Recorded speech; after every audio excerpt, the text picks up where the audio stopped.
اب سے تقریباً 3 سے 4 گھنٹے کے بعد مارکیٹیں کھلیں گی.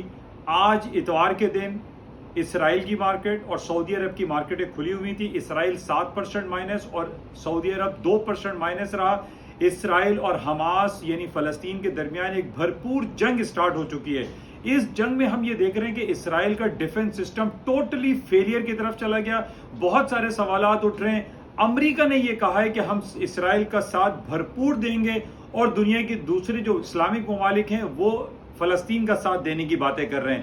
تو اس حوالے سے ایک بڑی کشمکش ہوئی ہے اور ایک یہ جنگ طول پکڑ سکتی ہے. اور اس طول پکڑنے میں آج جو مارکیٹیں کھلیں گی اس میں گولڈ، سلور اینڈ آئل کی مارکیٹیں اوپری سطحوں پر گیپ سے کھل سکتی ہیں، جبکہ امریکہ کی اسٹاک مارکیٹیں جو گلوبیکس اسٹاک مارکیٹیں ہوتی ہیں، S&P، ڈاؤ جونز اور نیسڈیک، وہ نچلی سطحوں پر گیپ سے اوپن ہو سکتی ہیں، کیونکہ دنیا کی اسٹاک سعودی عرب اور تل ابیب